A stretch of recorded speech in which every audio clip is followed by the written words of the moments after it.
জন্মাষ্টমীর ব্লগ আসতে একটু লেট হয়ে গেল, কারণ 2-3 দিন ধরে একটু শরীরটা খারাপ। আমার গলা শুনে হয়তো বুঝতে পারছো। তো যাই হোক, হরে কৃষ্ণা টু এভরিওয়ান। জন্মাষ্টমীর দিন রাত থেকে শুরু করে আপ টু নন্দ উৎসব পর্যন্ত 2 দিনের সমস্তটা কিন্তু আমি এই একটা ব্লগ বানিয়েই ছেড়েছি। একটুও স্কিপ না করে পুরো ব্লগটা দেখার অনুরোধ রইল। আশা করছি তোমাদের ভালো লাগবে।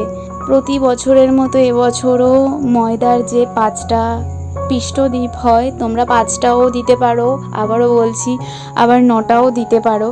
তো আমি 5টাই বানিয়েছিলাম, 5টা বানিয়েই ওদেরকে আরতি করে নিলাম। তারপরে একে একে সব পঞ্চামৃত দিয়ে গোপাল সোনাদের কিন্তু স্নান অভিষেক আমি সেরে নিলাম।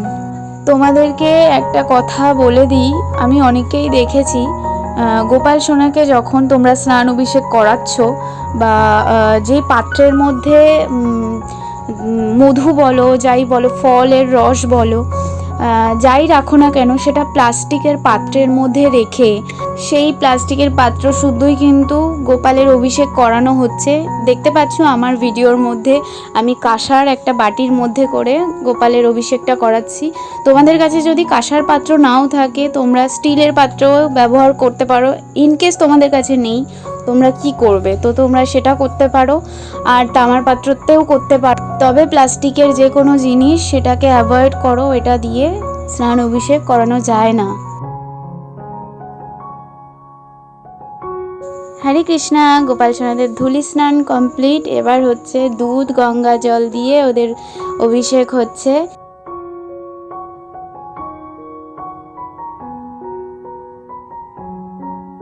তারপর মাকেও দিয়ে আমি একটু অভিষেক করিয়ে নিলাম। মা বলছিল তুই কর, তারপরে আমি বললাম, তারপরে মা কিন্তু গোপাল সোনাদের একটু অভিষেক করিয়ে দিচ্ছিল।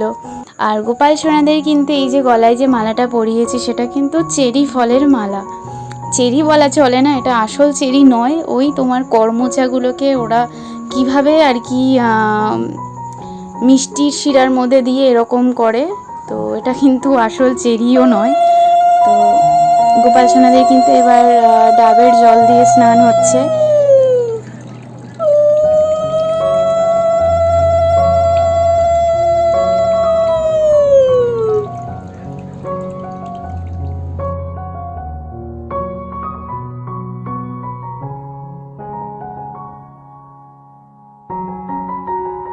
আর জন্মাষ্টমী এলেই না, মানে গোপাল সোনাদের আনন্দের আর শেষ নেই। ওদের মুখ দেখলেই বোঝা যায় যে ওরা কতটা আনন্দিত। ওদের এই দিনগুলো আসলে ওরা যে কতটা খুশি হয়, ওদের মুখ দেখলেই বোঝা যায়। তো এবার কিন্তু গোপাল সোনাদের পুষ্প অভিষেক করানো হচ্ছে, তো যেটা মাকে দিয়ে আমি করিয়েছি। তো মা আবার দেখছে চোখের মধ্যে ওদের পড়েছে, তো সেটা আবার পরিষ্কার করছে। মা আবার এগুলো ভীষণ, মানে এই ব্যাপারে ভীষণ কনসিয়াস থাকে সবসময়, যেন গোপালের কোথায় কি হলো না হলো সেগুলো সব কিছু ঠিক করিয়ে দেয় মা। তো এটা তো তোমার সেই শনিবার মাঝরাতে যেটা স্নানাভিষেকটা করানো হয়েছে, যেটা আমি প্রত্যেক বছর বরাবরই করে থাকি। ওদের স্নান টান করিয়ে নতুন বস্ত্র পরিয়ে ওদেরকে ভোগ দিয়েছিলাম বাটার মিষ্টি, তারপরে মালপোয়া, জিলিপি, আমিত্তি, এই সমস্ত দিয়ে কিন্তু রাত্রেবেলা এই ভোগ দিয়েছিলাম। কি মিষ্টি লাগছে আমার রাজা বাবুদেরকে, দেখো ওরা কিন্তু গেঞ্জি পরিয়ে দিয়েছি রাত্রেবেলাটায়, কমফর্টেবল লাগবে। এরপরে তো ওদের শয়নে দিয়েই দেবো। হেভি চিকিমিকি এগুলো ড্রেস আমি খুব একটা পছন্দ করিও না, আমি ওদেরকে একদম সিম্পল ওয়েতেই রাখি। তো এবার আসি তোমাদের জন্মাষ্টমীর দিন একদম সকালবেলাতে। ফুলের মুকুট পরিয়েছি, তারপর ফুলের মালা দিয়ে ওদেরকে সুন্দর করে সাজিয়েছি। আর আমি তো বললামই যে আমি সিম্পলই পছন্দ করি, তো সিম্পল ওয়েতেই সবসময় ওদেরকে রাখার চেষ্টা করি। আর আজকে ভোগে ছিল হচ্ছে লুচি, যেহেতু চালের জিনিস খাওয়া যাবে না, লুচি, বেগুন ভাজা, সাদা আলুর তরকারি, আর এখানে ছিল সুজি, দুধ দিয়ে সুজি করেছিল মা, আর এখানে ছিল মিষ্টি। তো গোপাল সোনাদের কিন্তু সকালে এগুলোই ভোগ দেওয়া হয়েছিল। তারপর তো গোপাল সোনাদের ইভিনিংয়ে ছিল কেক কাটিং। স্নেহার থেকে তো বরাবরের জন্য এই কেকগুলো আমি নিই, আর ও কিন্তু একদম এগলেস কেকই বানায়, যেমনটা বলি তেমনটাই করে দেয়। আর এই কেকের ডিজাইনটা আমি অনেক দিন ধরেই পছন্দ করে রেখেছিলাম যে আমি এটাই জন্মাষ্টমীতে করব গোপাল সোনাদের জন্য। আর স্ক্রিনে নাম্বার দিয়ে দিয়েছি, তোমরা যারা ওর থেকে কেক নিতে চাও একবার অন্তত নিয়ে দেখো, ভীষণ ভালো কেক বানায় মেয়েটা।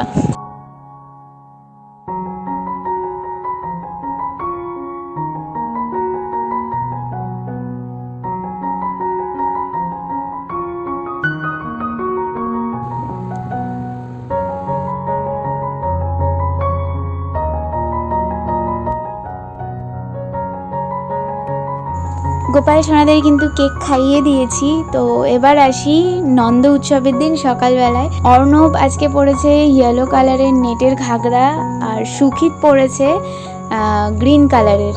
ওদের ঘাগরাগুলো আমি এক দেখাতেই কিনেছি, এত সুন্দর সুন্দর এই ঘাগরাগুলো দেখছিলাম, আমার এই কালার দুটো এত ভালো লেগেছে, আমি এক দেখাতে ড্রেসগুলো আমি নিয়ে নিয়েছি। আর পুচকুগুলোকেও কিন্তু ওদের সাথে ম্যাচিং করে কিন্তু ড্রেস পরিয়েছি।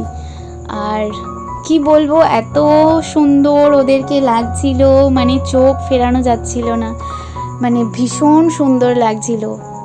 আর তারপরে আসি ভোগে কি দিয়েছিলাম নন্দ উৎসবের দিন।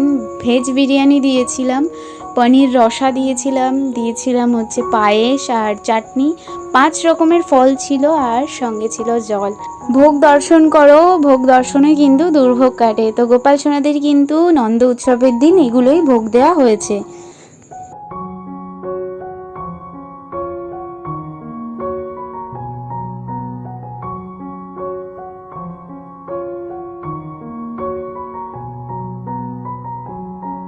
হরে কৃষ্ণা।